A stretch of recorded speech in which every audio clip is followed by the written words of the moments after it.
Okomisinate, igela coiffe ikote. Papa na Kerouan, éternel Kenaya. Bon. Oh, chérie, je pas chez ni pour les hommes. C'est aussi sexy pour les femmes. Dans ces cas, on y va. Oh. Ok. N'oubliez pas, c'est Bindou Bio pour les enfants. Eh ben oui, dans ces cas, on y va. Hugues la Coifficoté, votre salon de coiffure sur la Nationale 3 au pavillon sous-bois. Salon Hugues la Coifficoté. C'est aussi pour les femmes.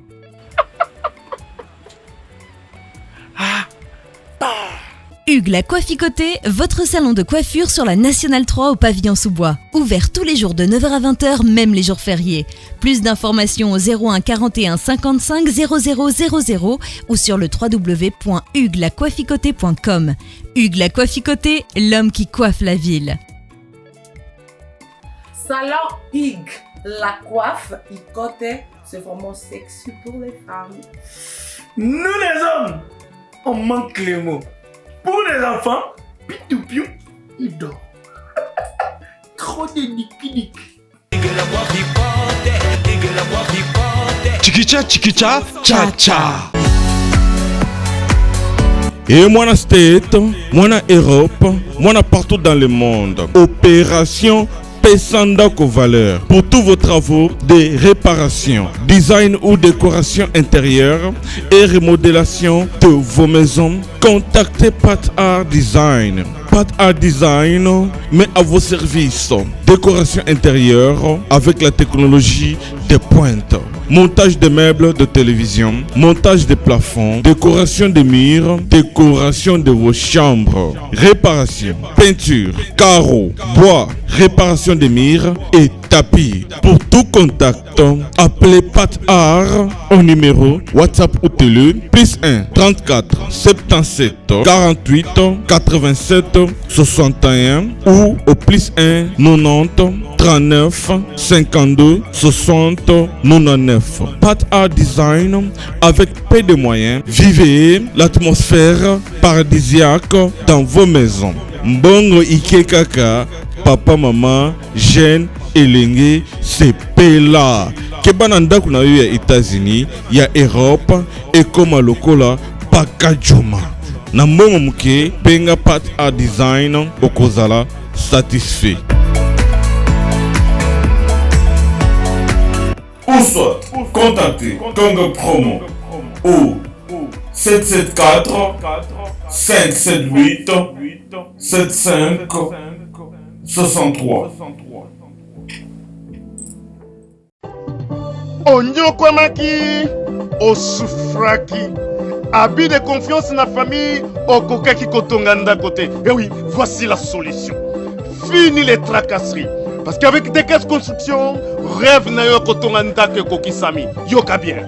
Dekes Construction, entreprise moko spécialisée, expérimentée na construction ya ba immeuble, bâtiment, maison, bandako ya ndenge nyonso, okoki kotonga ngo na Dekes Construction. Ata ozangi terrain, ata ozana projet ya kosomba ya kobongisa po ya koluka ndako, Dekes Construction ezali spécialisée na matière wana. Olingi kobongisa immeuble na yo, olingi kobongisa ndako na yo, olingi pe kotonga ba immeuble quartier mobimba, eza spécialité ya Dekes Construction. Contactez biso sans serveur na Dekes Construction. Toujours na ba architecte, na ba ingénieur, on va aller très qualifié koleka pona kotongela yo ndako oyo ezali ekotikala immortel, inoubliable. Oh yes.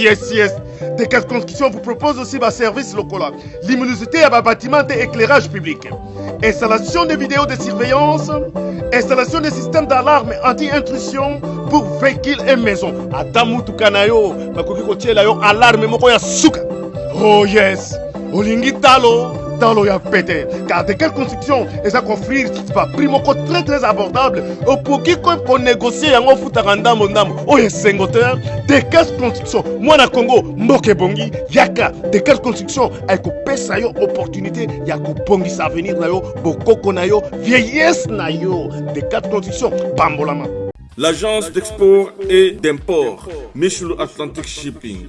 Et bana ya Canada, bana ya USA, bomitungisa lisusu te. Pour tous vos achats et ventes de voitures, pièces de rechange et les accessoires possibles. Na koti na ba koli na bino na Kinshasa, bomitungisa penza te. Please, bakoya koza koli tina ndako. Pour tout contact, benga Michel Lukadi. Plus 1 508 371 60 43 USA na Canada. Pour na Kinshasa, benga na plus 243 89 551 30 38. Michelu Atlantic Shipping. Yaboye, bazu wapi. Bana ya Dallas, bana ya États-Unis mobimba. DHL et na système ya buka lelo, lamba lelo. Bokota, l'air est grave. DHL, garantie assurée. Na ba primoko, nanu ezalate.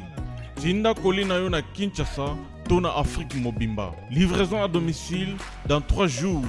Samba Senga, bongo ya livraison. Ba poste kutu ekosa, ekoma kimpiato. DHL, omeki okangami. DHL sala mumbongo na yo à 200%. DHL otindi mardi, otindi mercredi, otindi jeudi, otindi lisusu mokolo ekoya. DHL turo yo enyati bango nyonso tu. Pour tout contact, benga mwana mboka Yale Financial Service, situé sur l'adresse 2821 Brown Trail, Bedford, Texas. Pour tout contact, appelez au numéro 972 890 87 81. Service d'accueil assuré. Solution et mon ami, toujours travaille sur qu'on a DHL. Donc, les alliés garantis, toujours à lundi jusqu'à vendredi, vous avez votre colis, vous passez ici, toujours dans un carton, juste l'idée sur les cartons que nous avons. 3 jours, 4 jours, et comme la Kinshasa. Et qu'on compte jusqu'à 10 pounds. Autant d'ici en prix assez garanti 3 à 5 jours, et comme en sans problème. We're super excited to bring it to the Congolese community.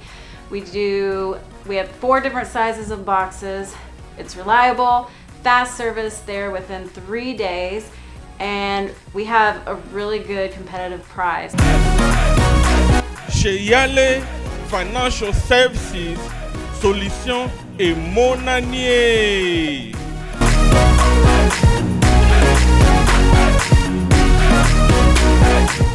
Bienvenue chez Aïdor Show, fidèles internautes, vous qui nous suivez de partout à travers le monde, c'est la www.congopromo.tv de Bossara Fengindo depuis Dallas. Comprenez, nous sommes bel et bien en Afrique du Sud, précisément dans la ville de Johannesburg. De votre émission Aïdor Show, une émission qui est présentée par votre humble serviteur Aïdor Bokwala, autrement dit le Brésilien.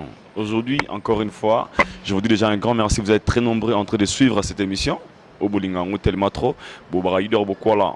Sogi olekin liboso télévision, liboso ba tando ken na anglais na lingala bolobaka ba TV na bino na anglais, na ba télévision en français, c'est que Samsung New ou Aïdor Bokwala a memeli bino ba bolinga Aïdor Show et pourquoi pas aussi bino ba internautes, ba téléspectateurs au bozala bongo branché à cause ba news sur notre site www.congopromo.tv de l'ingénieur Boss Raph Ngendo. Aujourd'hui, je vais recevoir pour vous un Congolais qui n'est pas un musicien, qui n'est pas un artiste, mais c'est un Congolais. Comme j'ai toujours dit que cette émission, c'est une émission culturelle où nous parlons beaucoup plus de la culture. C'est une émission aussi où, comme j'ai toujours l'habitude de dire, que si quelqu'un a besoin de marquer sa présence dans Aïdor Show, alors bon welcome parce que dans cette émission, c'est une émission où tout ça rappelle promotion. Il y a Makambo Boyebi, c'est une émission où nous recevons pour vous des mécènes, des producteurs, des hommes d'affaires, des commerçants dans toute catégorie de gens. Au Balingaba marqué présence dans Aïdor Bokwala. Bazala Bongo welcome là aujourd'hui. Mon invité d'aujourd'hui, il vient fraîchement de l'Angola. C'est un Congolais vivant en Angola. Avec lui, nous allons parler à long et à large concernant ses business, concernant leur agence de voyage. Nobi Mikolo, comme il est important. Parce que l'Ikamouya voyage est commis tellement passé sur toute la communauté congolaise. Mais Dieu est grand, il y a toujours des agences aux Obimaraton au midi, pourquoi? Mais il y a Série P et Zali. C'est pour cela aujourd'hui j'avais bien voulu tant que dans Afrique du Sud juste pour la démarche na bango ya ba Visa Canada, parce que le moment où il faut vraiment tout recevoir à Plateau Nabiso. Avec lui, il va un peu nous éclaircir par rapport à la vision, qu'est-ce qu'ils sont en train de faire. Agence Nabango, c'est que pour les Congolais, Agence Nabango est basée à Wapi. Je pense que tous ces détails, vous allez le voir dans la suite de notre émission quand il sera déjà ici dans notre plateau chez Idor Show. On va parler avec lui. Cette émission déjà fera plaisir à celui que j'appelle le penseur le Caramon, le boss lancement Ndanga, TGV Monétaire, éternel patron. Fera aussi plaisir à celui que j'appelle Rachel Ramsey 001 depuis les États-Unis. Et si vous avez aimé cette très belle images, c'est à la réalisation, nous avons Fuego Film merci pour cette très belle réalisation. Mais il va déjà venir na plateau Nabiso pour qu'on continue notre émission d'aujourd'hui avec notre invité à laquelle vous allez découvrir ensemble. Il est qui? Il vient d'où? Il fait quoi? Notre invité est déjà là. On va se lever pour l'accueillir. Boa noite. Boa tarde. Como é saúde? A saúde mais ou menos. Estamos bem. Como je parle pas portugais, mais moi je sais. Pouvez-vous prendre place? Thank you so much. Merci beaucoup. On a qui va la biso direct partout à travers le monde, dans les États-Unis, dans Paris, dans Londres, everywhere. Balika va s'introduire aux anani et à Toza. Toza premièrement na Katia Johannesburg. En Afrique du Sud, Nazali Moko, na kati ya agence ya Ginzambe, précisément na Luanda, Nazali chargé, il y a relation publique, il y a agence ya Ginzambe, au bazo travailler en collaboration avec Maître Dangui, au hasard grande actrice na biso na kati Angola. Merci beaucoup, si je comprends bien. Aux Ali moto aux abongo basé. Thank you so much. Aux abongo basé, c'est le plan agence de voyage. Aux Obibi manager, il y a Ginzambe. Oyo, vous travaillez en collaboration avec notre artiste musicien au nom de Mr. Dangui. Aux abongo parmi de grands artistes musiciens congolais évoluant en Angola, à qui je salue déjà là où il est, Mr. Dangui. Il y a une production, Mikolo Roya. Tout le monde peut éclaircir. Pour le moment, l'agence n'a pas voyage, ils ont basé et puis que sont les mécanismes expliqués un peu clairement, pour ça, va l'éclaircir. Merci beaucoup. L'agence n'a pas basé, tout ça n'a pas de Belé. Précisément, centre Nabiso ya Munene, ezalaki na Sanator, na Palanca, où ezali pembeni na portugais tolobaka afrenti ya Mathieu 77 wana so komi wana okuta moko le directeur Ginzamba za wana.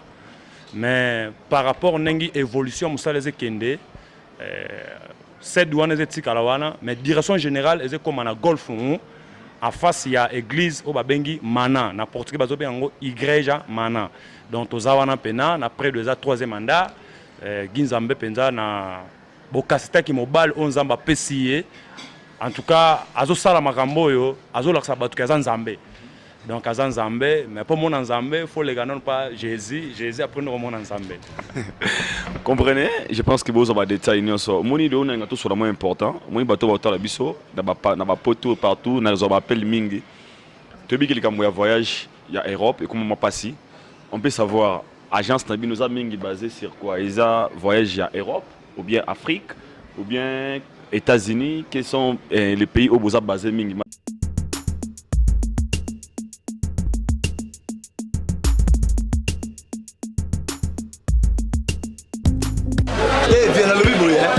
Oza mwana nchangu mwana njili oyebi yango bien que JB service eza agence ya mwana njili mwana nchangu mais ozo sazade otina ba koli na ba chance moko boye banoti la koli mona 2004 ti le 2019 koli yango yate oyebi ke eza la même passe agence eza ka moko on a déjà mon njili na Saint-Thérèse JB service ngamo na confirmer ngo po tini diko li 10 ans c'est commis et puis les gens les commenter mbala moko papa ni les akule liseo donc c'est moi c'est ma case JB service et ça kaka on est ça c'était mais ça ce soir uzanga kuibe jadi wewe mbimba JB service soko kena Brazzaville et ça la carte ya Brazza bona batu bakamata biloko na bango na Brazzaville précisément et ça à côté na maya tere mokuza wana ya football modite maman dit ayenzila moko na biloko maman dit oui nayenzela mona biloko tokoma elobi toza awa mpona bino tosa mosala mpona bino aza mundeli te mutu mwindo azali congolais lokula yo na ngai azali mutu mwindu me makila mundele José Bayila yango moni jibe service mikolo bato bazolobaka leyeka papa foizeleo umida igela coiffe ikote papa na Kerwan éternel Kenaya Kanda Taba Ikote Sensi Nganda Taba Fenenene Nganda Taba chez Hugues la coiffe Ikote papa na Kerwan éternel Kenaya Au 174 avenue Aristide Briand 93 320 le pavillon sous bois. À la petite porte à gauche, association Hugues Ikote.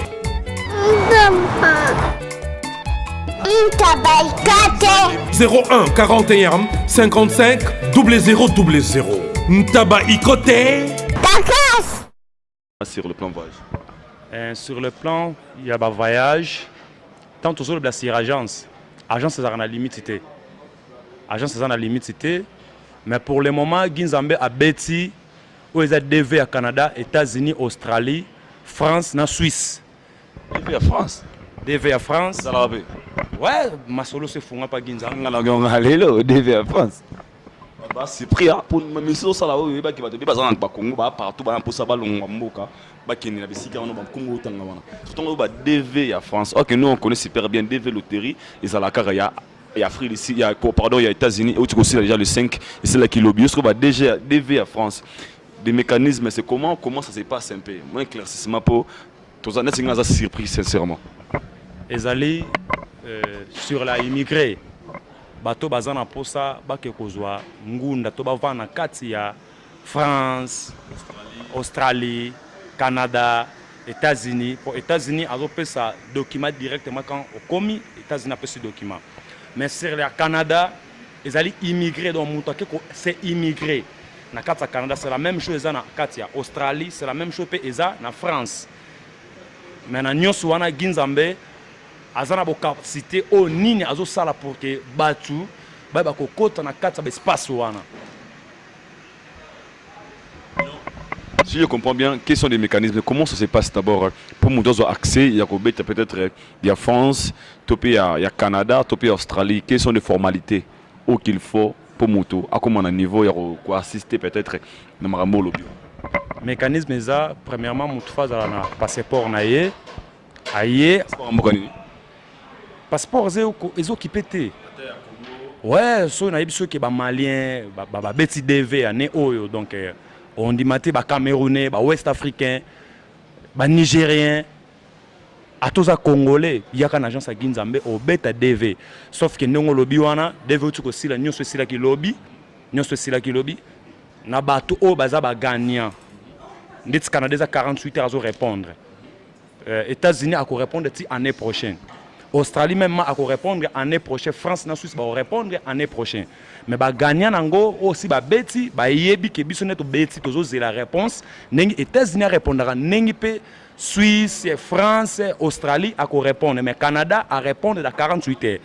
Na kati ya bateau bazui, c'est là yango moni Ginzambe a disposé au hasard relations publiques ya agence a yena kati ya Pretoria pour avoir la modalité et la formalité ni aux ambassades et aux nécessités. Ok, merci beaucoup vraiment. Je pense que c'est très important. Nous avons bien bandeli.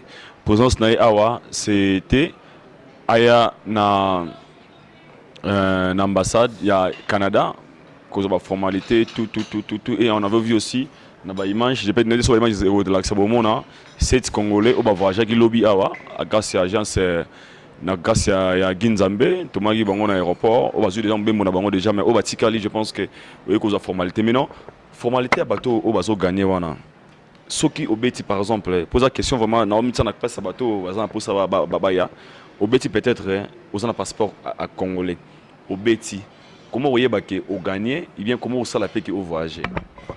Mon point a gagné, par exemple, une explication typique pour le Canada. Surtout après 48 heures à l'écart, un numéro naïe, il a betelaki, ils ont un papier agence à Ginzambe imprimé rango, bapesaka original au Kenango, copie yango etika dans quatre agences, ils ont souligné au monde à Ginzambe a été signature naïe. Que Messentel a bêta une agence ya Ginzambe a collé qu'après 48 heures na 48 temps au repassé ba retard la si au gagné ce ba monique au gagné ba cause numéro na yo ba moissonner yango que Messentel a gagné faut ba ça numéro oyo ele kaka pour Ginzambe c'est ça séminaire à ça séminaire ko lobela par rapport ya ba gagnant na ye ba modalité nini oyo Ginzambe zo senga ba document nini o Ginzambe ako préparer pour na gagner lobby ba kozala na kati ya Canada.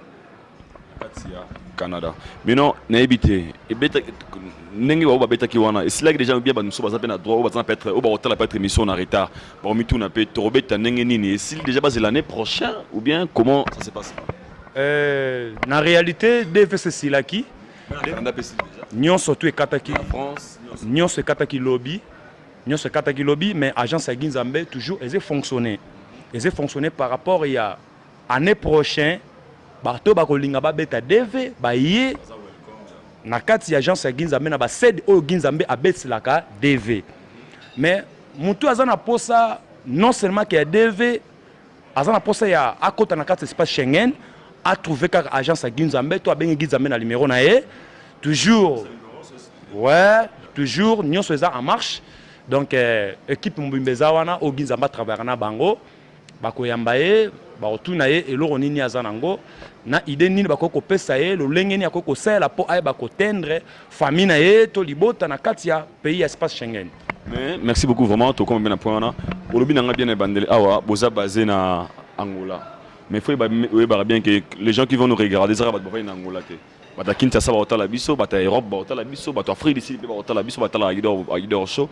Aussi comme on a pour ça assister, tu peux pas participer à la démarche tali non seulement des véloteries mais sur le plan Schengen pour une agence de voyage parce que je dis et je le répète encore l'agence est matériel belé il y a pas tapunia oyo bah lié batu bambongo pe les photos à la claire nous on est bato to informer batu devant la télévision sur les kamozali na linga pena comme ça message ndenge ba fan na biso bato ba internaute na ba téléspectateur ba la mingi aido boko lo mona chance mo bimi boye mona ba pesi mo ba le bambongo na biso boye moi bino boza moi sérieux moké par rapport à des témoignages on a ogaki bande ko ngola bazo sanga pe aido kuna vraiment moi ça va mona une émission so qui était vraiment trop yamba na yamba bonne émission te quoi mais on a un bio par rapport à sérieuxité na bino moi témoignage ya bino za mon bien na bande ko baza libanda yango langola siko ba baza awa to baza na Kinshasa baza na posa pe baza en contact na bino facilement qu'est-ce qu'il peut faire faut pas se déplacer ka balongwa kini to pe aba kinangola ou bien vous avez aussi des petites siat ko faciliter bango na formalité na moi dialogue ba qu'est-ce qu'il peut faire pour na ba fester pour n'aller pas loin pour être clair le long mondele a faciliter nyonso na moyen ya numéro ya téléphone akoko tendre Ginzambe ton email Ginzamba ko répondre yé akoyebise que non ozana pays nini tonga na zana pays boye Ginzamba za ba facilité mutu akoza na Afrique du Sud azana Congo azana pays moko boye bon na problème o Italie ya voyage ayebi nini oye akosala to contact nini ambassade ya kokota po ayebisa que to sala boye to marché boye lobby po s'atteindre but to objectif ozala ngo besoin donc na tout wana ezesenga kaka ye moko Nzambe kokuta na moko Nzambe solution za la rapana. Mais ça sera déjà mieux facilité Nathan to ba mama ya Ginzambe le numéro contact ça déjà et ça m'a déjà pour na bato ba otala biso bazo ba bikina bat kaina bango déjà bazo atteindre comme numéro ya Yemoko Ginzambe pour des contacts pour vous qui est intéressé par rapport à ce que nous sommes en train de parler maintenant là pour de voyage vous en avez un souci à voyager au voyager bah il y a l'art tellement trop mais je pense que si il y a un peu de la sérieuxité et puis pour na DV France, DV Australie, on a aussi pris les lois. DV Canada, DV USA, États-Unis, année prochaine, beaucoup aux atteint quoi. Mais pour l'instant, l'essentiel est d'abord Benga Ginzambe, dans le numéro qu'on va vous communiquer maintenant là.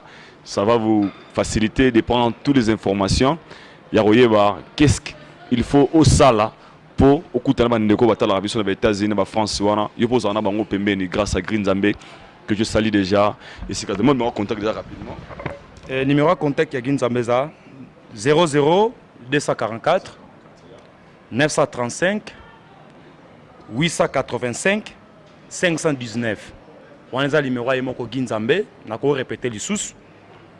Plus 244 935 885 519. Wana ozuye moko Ginzambe o solanaye akoyebiso ba modalité ni ose senga pour osala par rapport ya voyage. Deuxième numéro na ko pesa oza collaborateur na ye otozo benga na komba maître Dangi.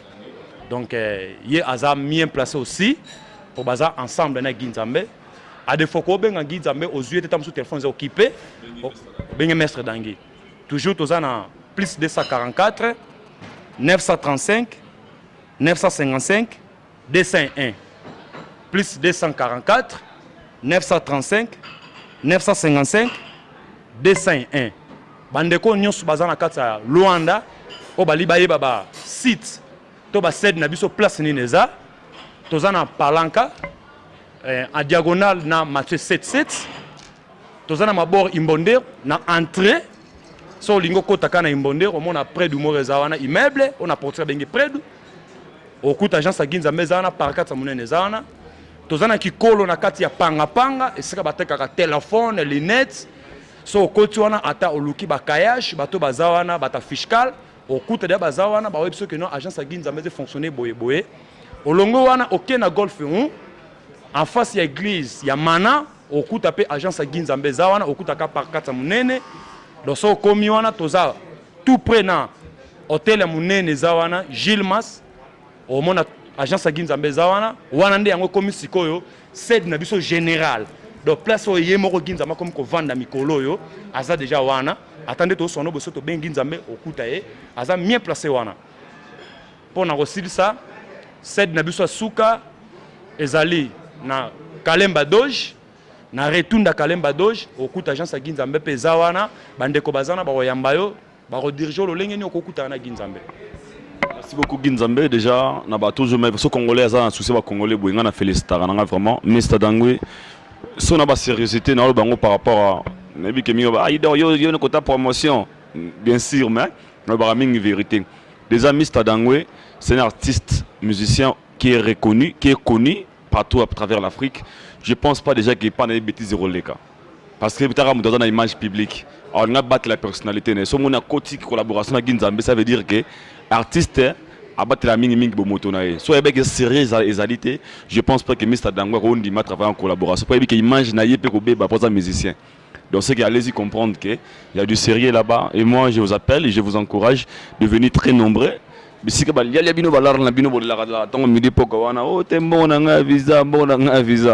pense que les moyens le plus facile et le plus rapide pour obtenir vos visas, voyager sûrement et calmement, contactez tous ces numéros-là où il peut s'améliorer bino.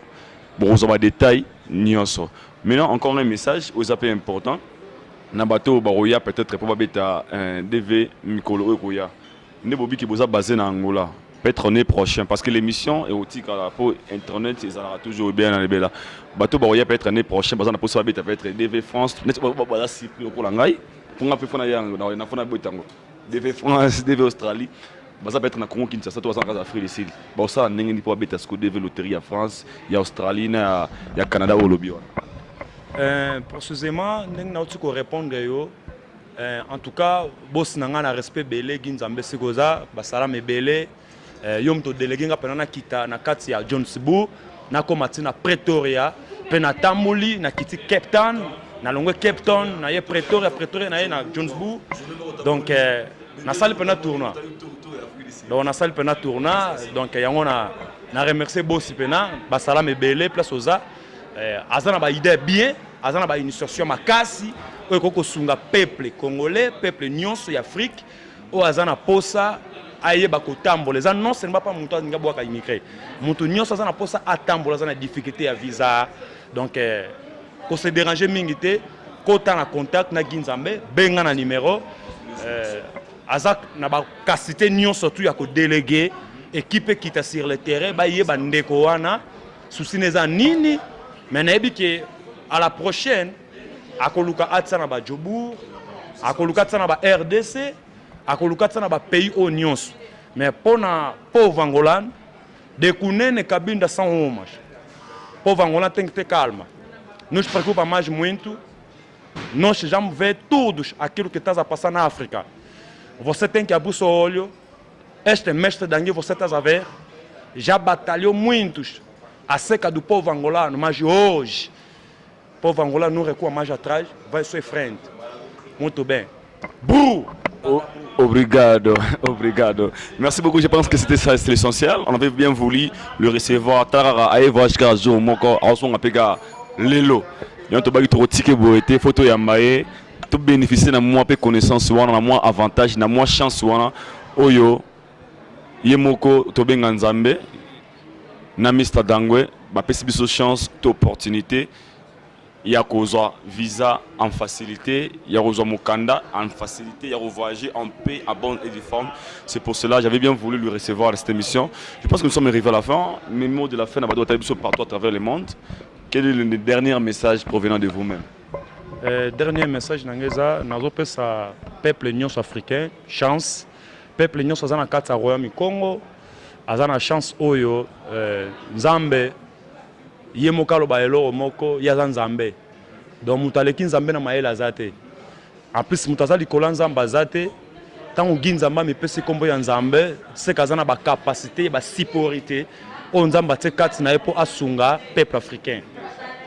Na kosil sa message oyo année prochaine bopeta lisusu boya lisusu ebele Ginzambe azo préparer malamu pona lobby et c'est là ba te belé balobaki que devait à Canada existera raté ezalaka pété mais na sur le terrain na zu ba formalité nyons na zu ba papier tout sur le terrain.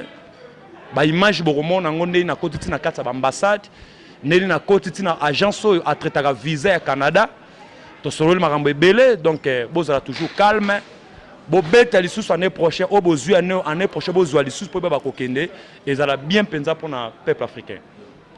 Merci beaucoup, tout ce commence bien, finit bien. C'était un grand, réel plaisir pour moi de lui avoir dans notre émission Aïdor Show on the way from Angola. I'm very happy, I'm very happy to see my brother from DRC Congo, to travel from Angola to South Africa just to show you that love that they got for you Congolese, for you Africans. And thank you so much, Alain Nzambe, for everything what you did for us Africans as well, especially.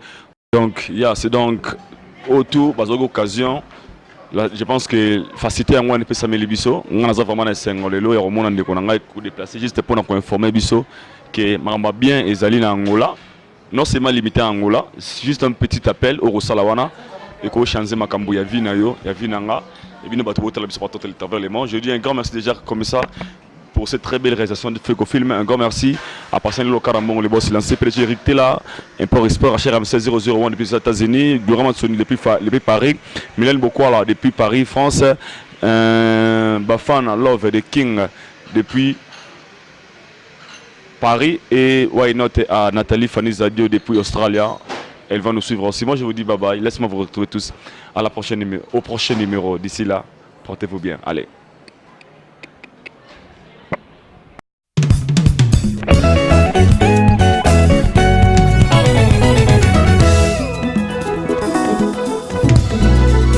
Jésus-Christ est le même, hier, aujourd'hui et éternellement.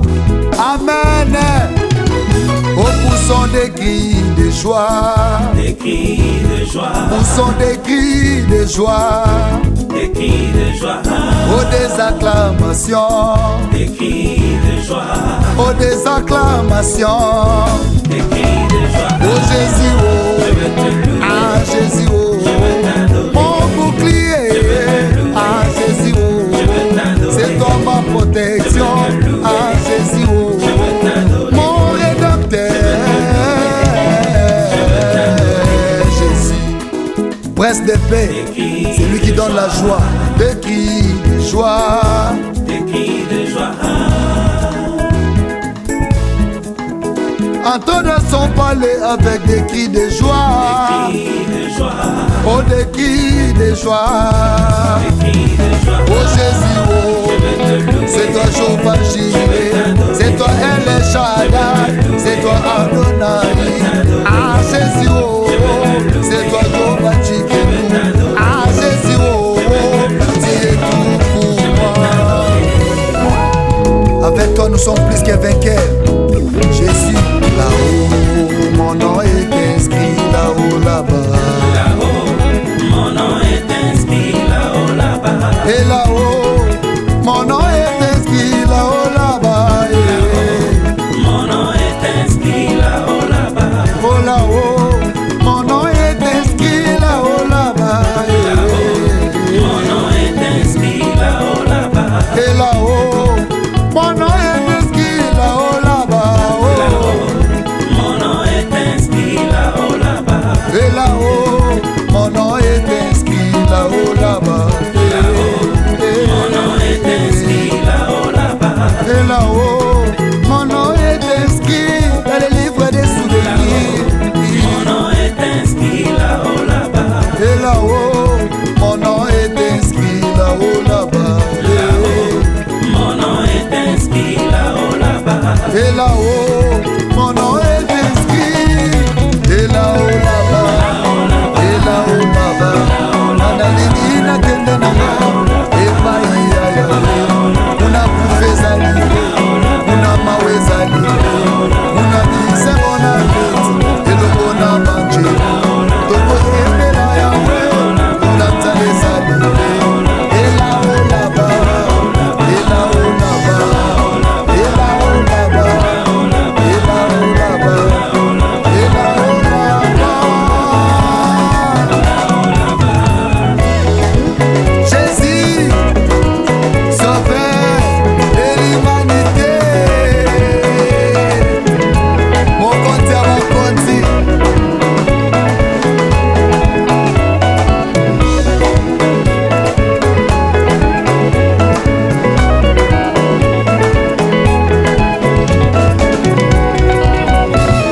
Akolo Yesu mataki na lole, akebobongisa esika. Tina lobedo molimo zatu, po wakosolaka biso. Lole, lola, ngana kokende lole. Lole, lola, ngana kokende lola. Nakei na ndako ya papa, ngana kokende lole. Ceux qui connaissent ton nom, se confient à toi. Car tu n'abandonnes pas ceux qui te cherchent, ô Éternel. Elohim, Elohim, Elohim, Massia, Elohim, Elohim, Elohim, Massia, Elohim. Elohim, Yonde Papa Lola, Elohim, Massia, Elohim, Elohim, Elohim, Massia.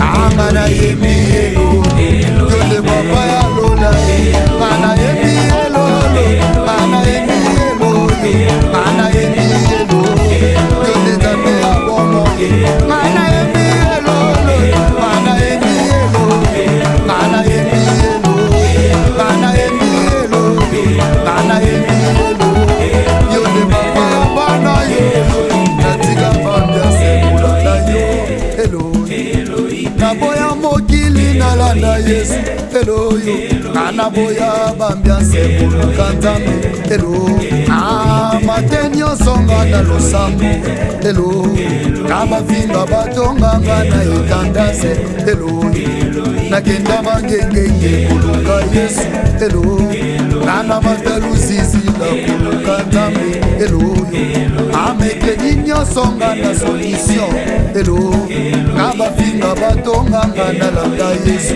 Elohim, Yonde Papa ya Lola Ntambe Abikamwa, Elohim, Tambolo Binini Ntambe Rine. Hey, Jésus, Kolo, Adonai.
te Willie, bongo te toka ye, ma jolie na lelie.